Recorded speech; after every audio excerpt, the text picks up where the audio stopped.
হাদিস শরীফে রয়েছে একটা সাহাবী রাসূলকে প্রশ্ন করলেন, ইয়া রাসূলুল্লাহ, ইয়া হাবিবাল্লাহ, আইউল আমালু আফদালু ইনদাল্লাহ, কোন আমলটা আল্লাহর দরবারে সবথেকে বেশি প্রিয় আমল?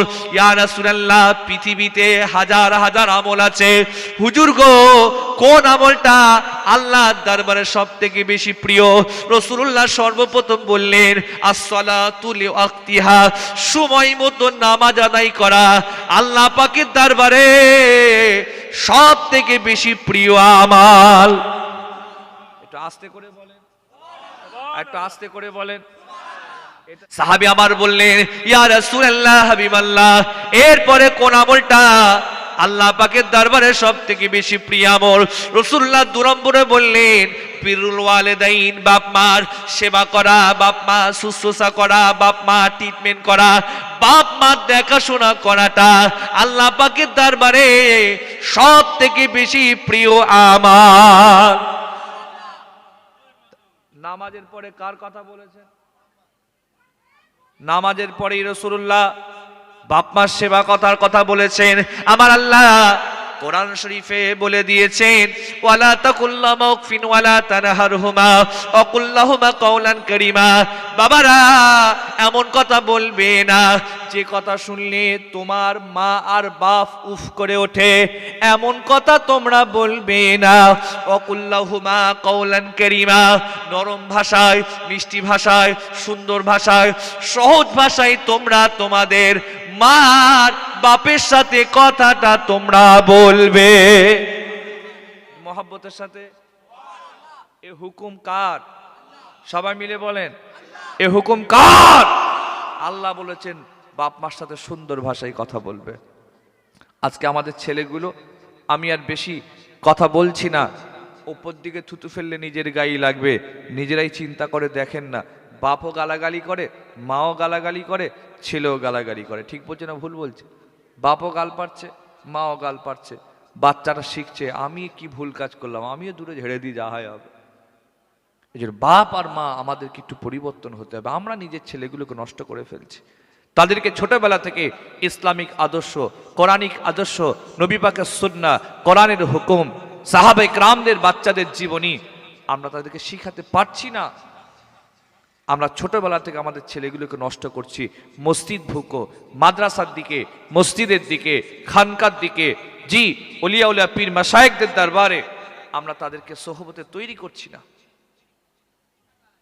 রাসূল করিম চলে গেলেন টুকটুক করে সাহাবাদের নিয়ে, ওই যুবকটার বাড়িতে চলে গেলেন। হুজুর গিয়ে দেখলেন ছেলেটি এতটা অসুস্থ, তার চেহারা সব খারাপ হয়ে গেছে, দেখতে পরিবর্তন হয়ে গেছে। আল্লাহ নবীর মনটা খারাপ হয়ে গেল, হুজুরের মনটা খারাপ হয়ে গেল। হুজুর চোখটা বন্ধ করে দিচ্ছে, ছেলেটার মনটা খারাপ, এত সুন্দর দেখতে খারাপ হয়ে গেল। আল্লাহ নবী সুন্দর যুবকটির অসুস্থতার কথা শুনে তার বাড়িতে গিয়ে তার মাথার দ্বারে বসে গিয়ে মুহাব্বতের হাতটা বুলিয়ে বললেন, লা বাসা তুহরো ইনশাআল্লাহ, হে যুবক তুমি চিন্তা করবে না, পেরেশান হবে না, দুঃখিত হবে না, চিন্তিত তুমি হবে না। আমি নবী বলছি ইনশাআল্লাহ তুমি ভালো হয়ে যাবে। একটু মুহাব্বতের সাথে হবে না? এতগুলো মানুষ দিল খুলে হবে না? আমার নবী পাক ওই যুবকটির মাথার দ্বারে বসে গিয়ে মুহাব্বতের হাত বুলাচ্ছেন আর তার জন্য দোয়া চেয়েছিলেন। আমার নবী বললেন, বাবা তুমি আমার দরবারে প্রত্যেক দিন আসতে, আমার সামনে বসতে, আমার কথাগুলো শুনতে, কিন্তু না না না, কয়েকদিন হয়ে গেল তুমি আমার দরবারে আসো না, আমার বক্তব্য শোনো না, আমার সামনে তুমি বসো না। আমি খবর নিলাম কেন তুমি আসো না। যখন খবর পেয়ে গেলাম তুমি খুব অসুস্থ, বিমার, আমি নবী আর দেরি করলাম না, তোমার দিদারে চলে এলাম। হুজুর এমন করে বলছেন আর যুবকটির গায়ে মোহাব্বতের হাত, প্রেমের হাত, দয়ার হাত, ভালোবাসার হাতটা বুলিয়ে দিচ্ছেন। আর ওই যুবকটি আমার নবীর ছোঁয়া পেয়ে, আমার নবীর দোয়া পেয়ে, আমার নবীর মোহাব্বত পেয়ে চোখ দিয়ে পানি গড়িয়ে যাচ্ছে। নিজের বাপকে ইশারা করে বলে, ও আব্বা জান, আমার দিল চায়, আমার মন চায়, আমার অন্তরটা চায় এই মুহাম্মদকে আল্লাহর নবী বলে মানতে চায়। বলবেন না? আল্লাহু আকবার। হুজুর তার অসুস্থর বাড়িতে গেলেন, মাথায় হাত দিয়ে দোয়া চাইছেন, বাবা তুমি আমার কাছে রোজ আসতে, পিছন দিকে বসতে, আমার বক্তব্য শুনতে, কিন্তু আফসোস তুমি কতদিন আসনি। আমি তোমার জন্য আমার মন কেমন করলো, আমি খুঁজলাম কি ব্যাপার, কেন আসেনি। সাহাবারা বলল তুমি অসুস্থ। তোমার অসুস্থতার খবর শুনে আমি আর দেরি করলাম না, আমি তোমার দিদারে চলে এলাম। আচ্ছা, এমন করে বললে মানুষের মায়া হবে না? হবে না।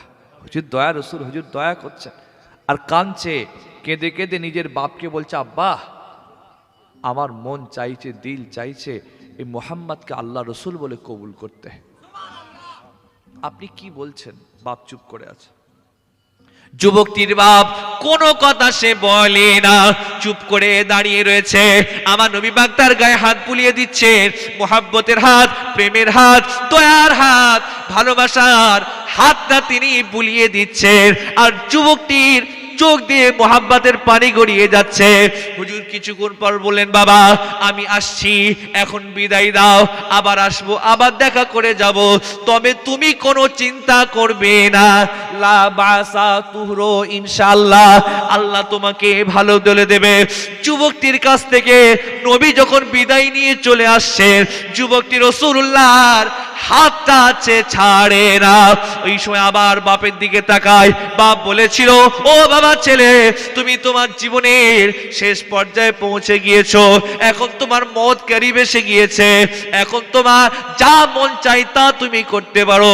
ওই সময় যুবকটি আমার নবীকে বললেন, ইয়া রাসূলুল্লাহ, হুজুর বুঝতে পেরে গিয়েছি আপনি সত্য নবী, আপনি ন্যায় নবী, আপনি হক নবী। সত্য নবী না হলে এত দয়া, এত মায়া, এত মমতা, এত মোহাব্বত থাকতো না। না না না, আর দেরি করলাম না, আমি আপনাকে আল্লাহর নবী বলে মেনে নিলাম। জোরে বলবেন না? মোহাব্বতের তাকবীর হবে না? নারায়ে তাকবীর, নারায়ে তাকবীর। হুজুর হাতটা বাড়ালেন, সে রাসূলের হাতে হাত দিয়ে তওবা পড়ে, কলমা পড়ে ঈমানের মুসলমান হয়ে গেলেন। প্রশ্ন আপনাদের কাছে, রসুল যখন দেখতে গিয়েছিলেন লোকটা মুসলিম ছিল না অমুসলিম ছিল? হুজুরের ব্যবহার দেখেন। আজকে সেই নবীর উম্মত আমাদের ব্যবহার দেখেন। কি একটু ভাবনা চিন্তা করার দরকার আছে না? নয়? আমাদের ব্যবহার, আমাদের পাশাপাশি দোকানদার, পাশাপাশি বাড়ি, ওর যত বাড়ছে আমার তত ফাটছে। ঠিক বলছে না ভুল বলছে? আমি রাগের মাথায় বলেই ফেলছি, আল্লাহ তুমি কি একাই ওকে দেখতে পেলে, আমাকে পেলে না? নাউযুবিল্লাহ, আস্তাগফিরুল্লাহ।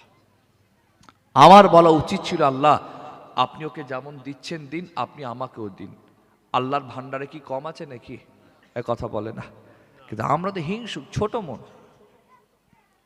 পাশাপাশি দোকানদার, এক দোকানে যদি ব্যবসা বেশি চলে আর এক দোকানে হিংসা হয় না? হয় না? হুজুরদের ভেতরও আবার হিংসা আছে। এক হুজুরের জলসা বেশি হলে আর এক হুজুরে কি গো মনে মনে হয় না? হয় না? বুঝছেন? সব লাইনে হিংসা। আল্লাহ হেফাজত করুক। মনে রাখবেন, আমাদের মনে হিংসা তৈরি হয়েছে, অহংকার, তাকাব্বুরি, আমিত্ব, লোভ, এটা আমাদেরকে শেষ করছে। ভাববেন না যে আমি আমজাদ হুজুরের ছেলে হাম্মাদ, আজকে আপনাদের সামনে কথা বলছি, আমি এর থেকে পাক নয়, আমারও আছে। আমি যে ধোয়া তুলসী পাতা তা নয়, আমারও মনে আছে। আল্লাহ যদি মাফ না করে, কিয়ামতে কি যে হবে আল্লাহই ভালো জানে। আমাদের মনে হিংসা।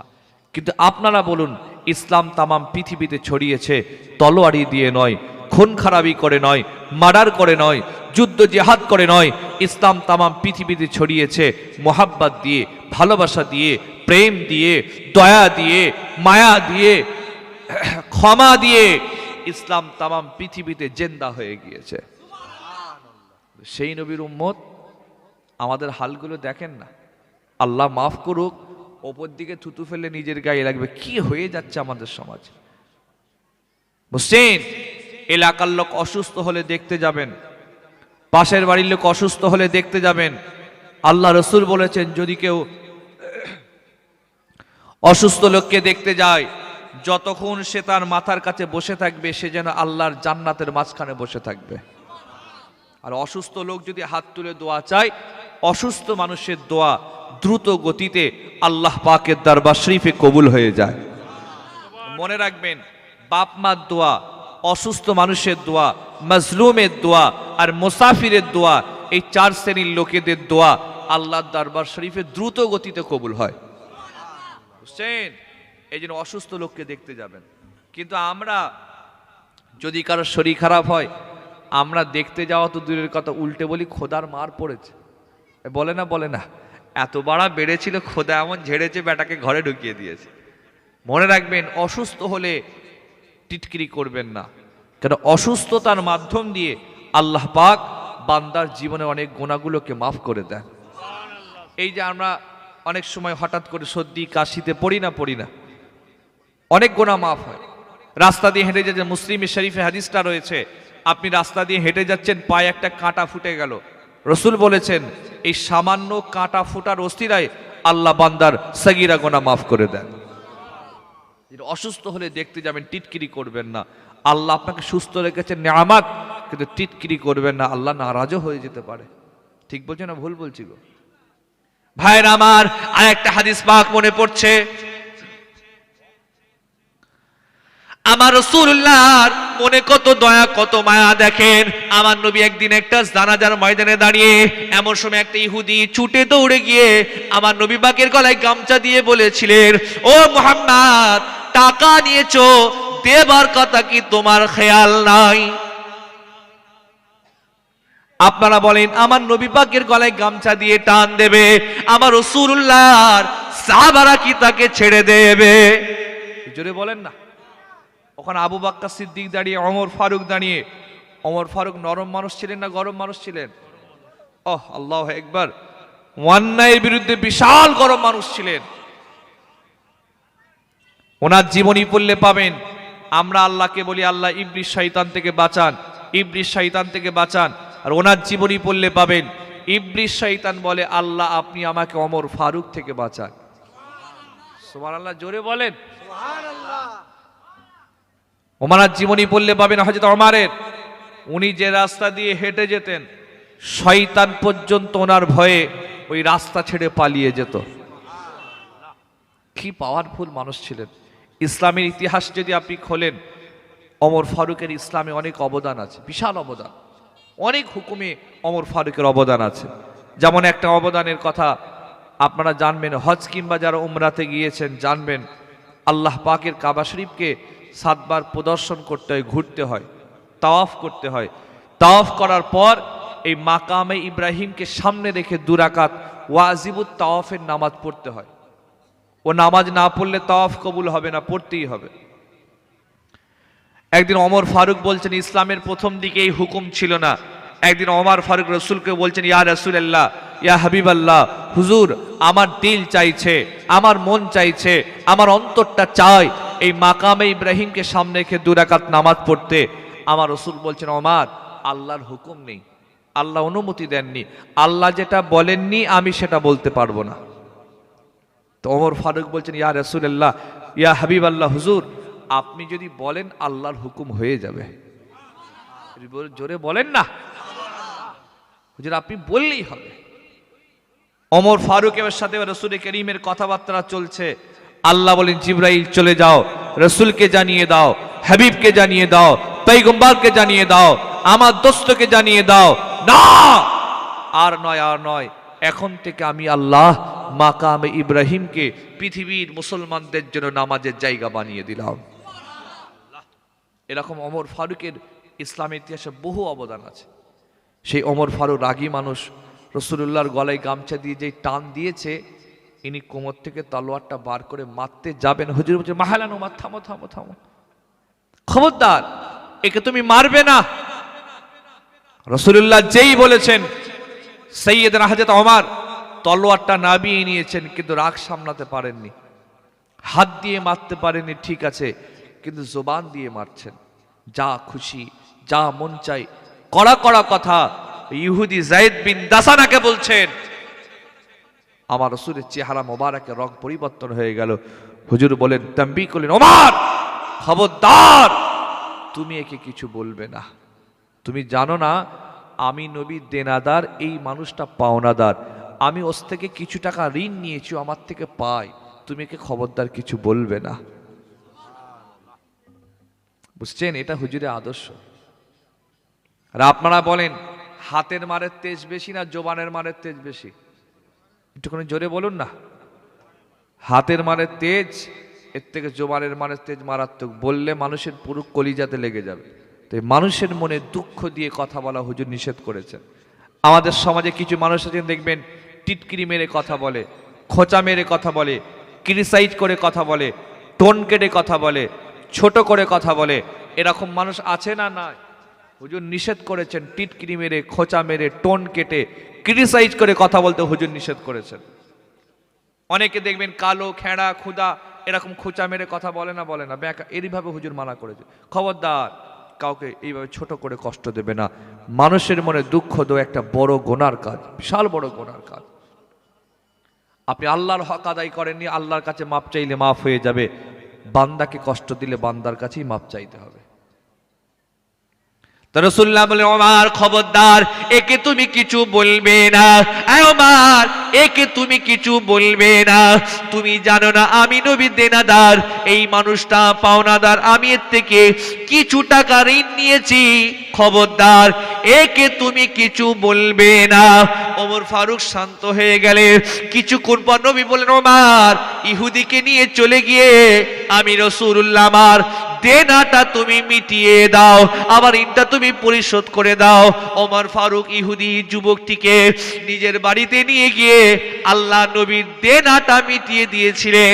আমার নবী পাক বললেন, ওমর, তুমি যখন আমার দেনাটা মিটিয়ে দেবে, এই মিটিয়ে দেবার পরেতে দুয়া শাক খেজুর তুমি ওকে একটু বেশি দেবে। আরবিতে একটা মাপ অসাক, দুয়া শাক খোরমা একটু বেশি দেবে। কেননা ওমর, আমি রাসূলুল্লাহ দেনাদার, এই মানুষটা পাওনাদার। তুমি ওকে তলোয়ার তুলে মারতে গেলে আমি নিষেধটা করলাম, তলোয়ারটা না বিয়ে নিলে রাত তুমি সামলাতে পারলে না। যা মন চায়, যা দিল চায়, যা অন্তর চায় তাই বলতে লাগলে। না না না, এটা আমার পছন্দ হয় না, আমার মনের মতো হয় না, আমার ভালো লাগে না, তাই তুমি ওকে দোয়া শাক খেজুর দেবে। ওমর ফারুক ইহুদিকে নিয়ে গিয়ে আল্লাহ নবীর দেনাটা, ঋণটা মিটিয়ে দেবার পরে যখন তিনি দোয়া শাক খেজুর দেবেন, ইহুদি নেবে না। না ওমর, মুহাম্মাদের সাথে যতটা চুক্তি হয়ে গিয়েছে ততটা পেয়ে গিয়েছি, বেশি আমি নেব না। ওমর বললেন নিতে হবে, ইহুদি বলছেন নেব না। ওমর বলেন কেন না? আপনি যখন আমার নবী পাকের গলায় গামছা দিয়ে টান দিলে আমার এত রাগ হলো, তলোয়ার তুলে মারতে গেলাম, আমার নবী নিষেধ করলেন, তলোয়ারটা নামিয়ে নিলাম, কিন্তু আমি রাগটা সামলাতে পারলাম না, যা খুশি, যা মন চায়, যা ইচ্ছা বলতে লাগলাম। এটা আমার নবীর পছন্দ হয় নাই, আমার নবীর ভালো লাগে নাই, তাই নবী আমাকে শাস্তি দিয়ে বললেন, ওমর, তুমি একে দোয়া শাক খেজুর দেবে, সেই জন্য আমি তোমাকে দিলাম। ওমরের কথা শুনে যুবকটার চোখ দিয়ে পানি গড়িয়ে যায়, কেঁদে কেঁদে বলেন, ওমর, তোমাকে সত্যি কথা বলি, শোনো, এই মুহাম্মাদের সাথে আমার টাকার লেনদেনের চুক্তিতে যে সময়টা নির্ধারণ করা ছিল সেটা আসতে এখনো 3 দিন বাকি আছে। তার আগে মুহাম্মাদের গলায় গামছা ধরলাম। না না না, সে কিছু বলল না, অতচার পক্ষ নিয়ে তুমি প্রতিবাদ করলো, সেটাও তার পছন্দ হলো না। এমন নবী মিলবে না, এমন রাসূল মিলবে না। কত তার মনে দয়া, কত তার মনে মায়া, কত তার মনে মোহাব্বত। না না না, আমি আর দেরি করলাম না, আমি ওই মুহাম্মদকে আল্লাহর নবী বলে মানতে চাই। সবাই মিলে বলা গেল না? এতগুলো মানুষ আছেন, দিল খুলে আল্লাহকে খুশি করার জন্য কি বলা যাবে না সুবহানাল্লাহ? আচ্ছা সত্যি কথা বলেন তো, আর তো কিছুক্ষণ পরে দোয়া হয়ে যাবে, দোয়া হয়ে যাবে, আপনারা যে যার বাড়ি চলে যাবেন, আর কি সুবহানাল্লাহ বেরোবে? এই জোরে একটু বলেন না, বেরোবে? খিস্তি বার হবে, গালাগালি বার হবে, বিড়ি বার হবে, ঠিক বলছি না ভুল বলছি গো? আরো ফিলে গিয়েছিলাম হাজিখানায়।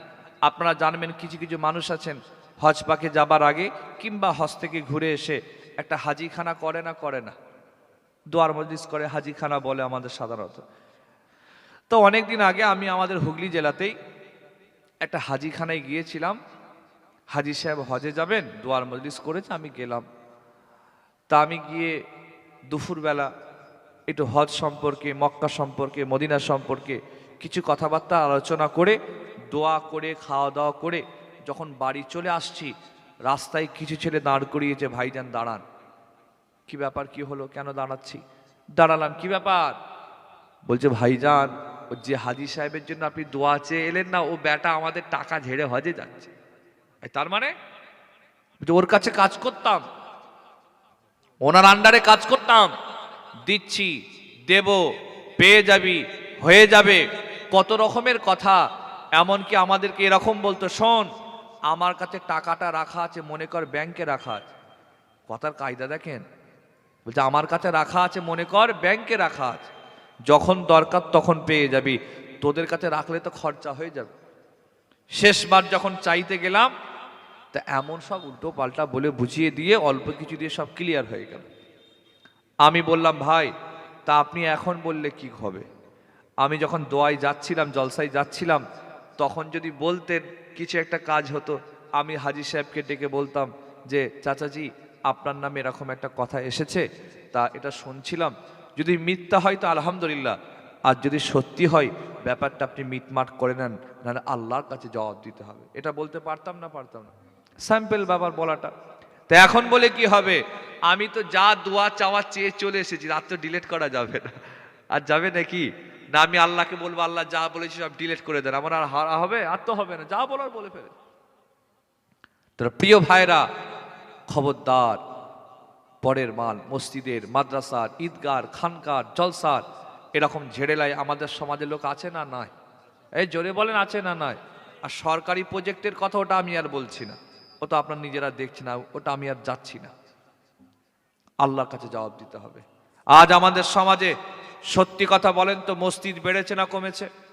জোরে বলতে হবে, চিল্লে বলতে হবে। মাদ্রাসা বেড়েছে না কমেছে? জলসা বেড়েছে না কমেছে? ঈদগাহ, খানকা, হুজুর, পীর সাহেব, পীরজাদা, বক্তা, ওলামা সমাজ আমাদের সমাজে বেড়েছে না কমেছে? ঘুরিয়ে বলেন তো, বর্তমান সমাজে হারামখোর বেড়েছে না কমেছে? এ কথা বলে না। মাতাল, সুদখোর, ঘুষখোর, তাড়িখোর, গাঁজাখোর, বিড়িখোর আমাদের সমাজে বেড়েছে না কমেছে? এলআইসি, সমিতি, বন্ধন, গ্রুপ লোন, আর একটা কি না, জীবন বীমা, হ্যাঁ আর কি নাম বলেন, বলেন তো? জাগরণ। ওটা আবার কি? ও আবার বেরিয়েছে একটা, এই প্রথম নাম শুনলাম, জাগরণ। এই সমস্ত সমাজ আমাদের সমাজে বেড়েছে না কমেছে?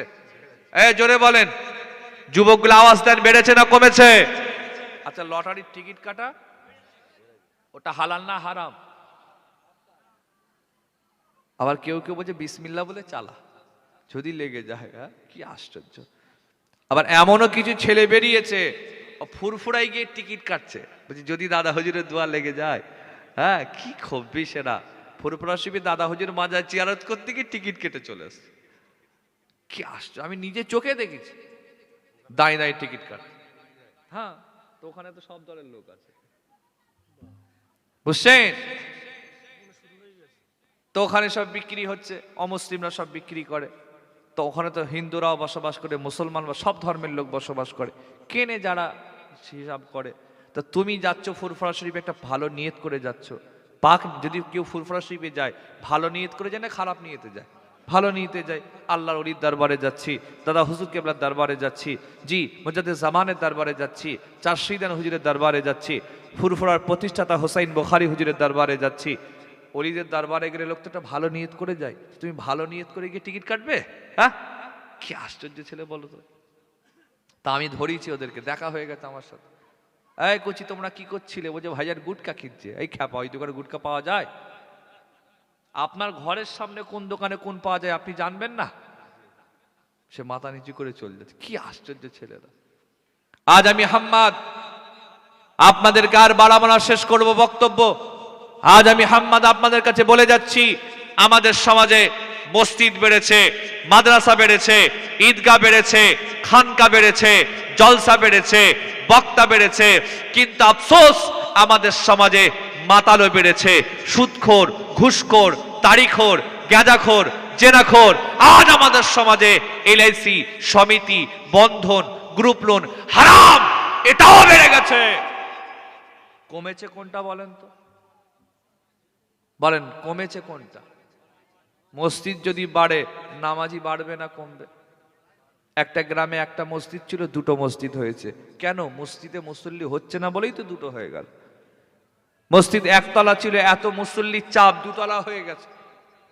এত মুসল্লি দুতলাই হচ্ছে না, তিনতলা হয়ে গেছে। নামাজি বেড়েছে, কিন্তু কোরআন যে নামাজের কথা বলেছে সে নামাজি বাড়েনি। আল্লাহর কোরআন কি বলেছে? কোরআন শরীফ বলেছেন, ইন্নাস সালাতা তানহা আনিল ফাহশাই ওয়াল মুনকার, নিশ্চয়ই নামাজ মানুষকে যাবতীয় পাপ থেকে, হারাম থেকে দূরে থাকে। দেখবেন অনেক নামাজি আছে, নামাজও পড়ে, মিথ্যা কথা বলে, নামাজও পড়ে, বিসমিল্লাহ বলে আল কেটে জমি বাড়ায়, নামাজও পড়ে, পরের সম্পত্তি আত্মসাৎ করে, নামাজও পড়ে, হারাম কাজ করে। এরকম নামাজি সমাজে আছে না নাই? জোরে বলেন না। ভাবতে হবে, কোরআন যে নামাজের কথা বলছে, আমরা যে নামাজটা পড়ছি, দুটো নামাজ কিন্তু এক নয়। আল্লাহ বলেছেন নামাজ মানুষকে হারাম থেকে বাঁচায়। এটা তো নামাজও পড়ছে আর মসজিদের কোটোর পয়সা চুরি করছে। আমার লোক আছে না নাই?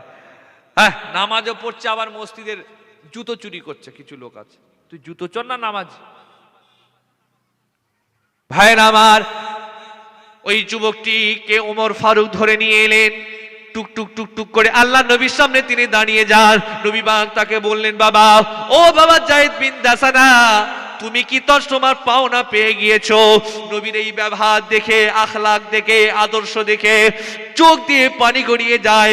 কেঁদে কেঁদে বললেন, ইয়া রাসূলুল্লাহ, ইয়া হাবিবাল্লাহ, মক্কার লোক আপনার নামে কত না বাজে বাজে বাজে বাজে কথা বললো, তাই তাদের কথা শুনে এই কাজটা করলাম।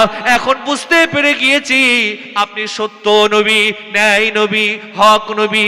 না না না, আর দেরি করলাম না, হাতটা বাড়িয়ে দিলাম, আপনাকে আল্লাহর নবী বলে মেনে নিলাম। ভাইর আমার, এইভাবে একটা একটা হাদিস পাক বললে রাত পার হয়ে যাবে যে আমার নবীর মনে কত দয়া, মনে কত মোহাব্বত, কত ভালোবাসা, কত ক্ষমা। সেই নবীর উম্মত আমাদের মনেতে দয়া, মায়া, ক্ষমা, প্রেম, ভালোবাসা, এটা তো আমাদের মনেতে নাই। আপনাদের কষ্ট হচ্ছে নাকি? আর একটু বলবো না, দোয়া করে দেবো? রাসূলুল্লাহ একটা যুদ্ধের, এই হাদিসটা বলে আমি সংক্ষেপ করব। আল্লাহ নবী একটা যুদ্ধের ময়দানে গিয়েছেন, এমন সময় নবী পাক ইস্তেঞ্জা পেয়ে গেছে। ইস্তেঞ্জা বোঝেন তো? কেন জিজ্ঞাসা করছি জানেন? এই পশ্চিমবঙ্গে এমন একটা জায়গায় আমি জলসা করতে গিয়েছিলাম, সেম টাইমে পৌঁছেছি। গিয়ে বললাম, কচি তাড়াতাড়ি চলো, ইস্তেঞ্জা যাবো, ইস্তেঞ্জা যাবো। ইস্তেঞ্জা যাবো বলেছি, দেখি তারা তাকবীর দিচ্ছে, নারায়ে তাকবীর, আল্লাহু আকবার।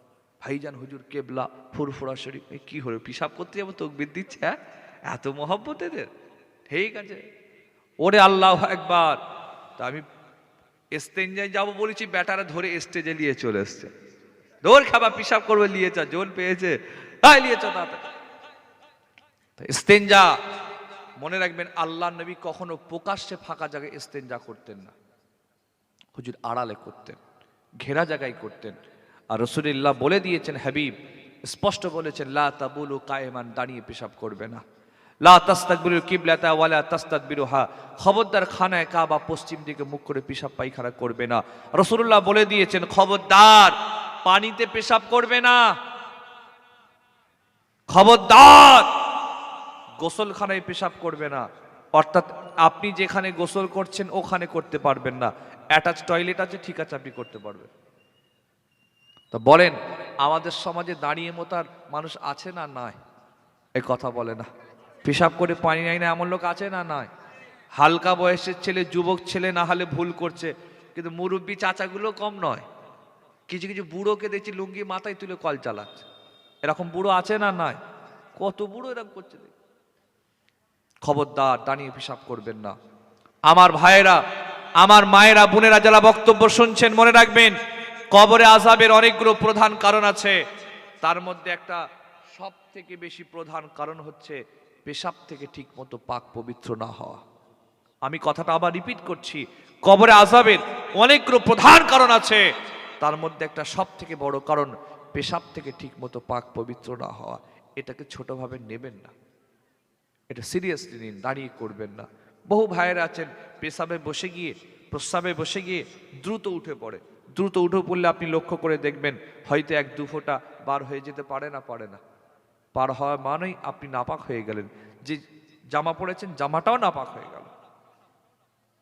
রাসূলুল্লাহ কি ইস্তেঞ্জা পেয়েছেন? হুজুর তো সবার মাঝখানে করতেন না, সাহাবাদের বলেন সাহাবার একটু দাঁড়িয়ে যাও, আমি একটু ইস্তেঞ্জা করব। বলে বেশ অনেক দূরে একাকী একটু দূরে গিয়ে আল্লাহ নবী গাছকে ডাকছেন, এ গাছ এদিকে আয়। নবী পাকের ইশারায় আল্লাহর হুকুমে গাছগুলো মাটি করে আমার রাসূলুল্লাহর সামনেতে দাঁড়িয়ে যায়। হুজুরকে গাছগুলো আড়াল করলো। হুজুর গাছের আড়ালে বসে ইস্তেঞ্জা মোবারক কমপ্লিট করে নিলেন। বললেন, কমপ্লিট করার পর বললেন, এ গাছ ইরজি ইলা মাওজে, যাও তোমার আগের জায়গায় ফিরে যাও। রাসূলুল্লাহর হুকুম শুনে গাছগুলো আবার মাটি করে আগের জায়গায় গিয়ে দাঁড়িয়ে যায়। আর মনে রাখবেন, আল্লাহ নবীর মোবারক পেশাব মোবারক পৃথিবীর কেউ দেখতে পেত না। হুজুর যখনই করতেন মাটি খেয়ে নিত, ওখান থেকে আল্লাহ খুশবু বার করে দিতেন। তা হুজুরে পাক ইস্তেঞ্জা মোবারক কমপ্লিট করে ঘুরে যখন চলে আসবেন, সামনে একটা ইহুদি দাঁড়িয়ে, সামনে একজন ছেলে দাঁড়িয়ে এসে বলছে, মুহাম্মদ সাল্লাল্লাহু আলাইহি ওয়াসাল্লাম, এখন তুমি একা, তোমার সাথে কেউ নাই, তোমার পাশে কেউ নাই, তোমার পক্ষে কেউ নাই, তোমার সাহাবারাও নাই, তোমার কাছে তলোয়ারটা পর্যন্ত নাই, বলো তো কে তোমাকে এখন বাঁচাবে? বলে তলোয়ার নিয়ে আছে। রাসূলকে এসে বললেন, ইয়া মুহাম্মদ, ও মুহাম্মদ, তুমি আমাদের বাপ দাদার ধর্ম ছেড়ে দিয়ে নতুন ধর্ম আবিষ্কার করেছো, নতুন ধর্মের কথা প্রচার করছো, লোকেদেরকে দলে দলে তোমার ধর্মের দিকে টেনে নিচ্ছ। ও মুহাম্মদ, এখন তুমি একা পেয়ে গেলা, এখন তুমি একা, তোমার সাথে কেউ নাই, তোমার পাশে কেউ নাই, তোমার পক্ষেতে কেউ নাই, তোমার কাছে তলোয়ারটা পর্যন্ত নাই, আমার হাতে তলোয়ার, কে তোমাকে এখন বাঁচাবে? নবী পাক ওই যুবকটার দিকে তাকিয়ে বললে, ও বাবা সাইবা বিন ওসমান, তুমি কি মনে করছো নাকি আমি মুহাম্মদ একা, আমার সাথে কেউ নাই, আমার পাশে কেউ নাই, আমার পক্ষেতে কেউ নাই, আমাকে বাঁচাবার মতো কেউ নাই?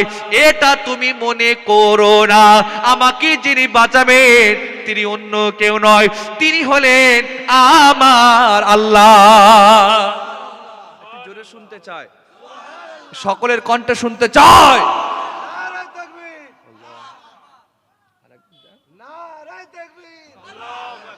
মাশাআল্লাহ মাশাআল্লাহ, ইমাম সাহেবের আওয়াজ বেরোচ্ছে না তো দেখছে, বলে নারায়ে তাকবীর, সিলসিলা হক মুজাদ্দিদ জামান, নারায়ে তাকবীর, মারহাবা মারহাবা।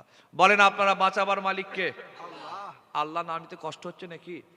মনে রাখবেন, আপনি যদি আমার নাম বারবার ডাকেন, হাম্মাদ হাম্মাদ হাম্মাদ হাম্মাদ হাম্মাদ হাম্মাদ, আচ্ছা আমি রেগে যাব না খুশি হব?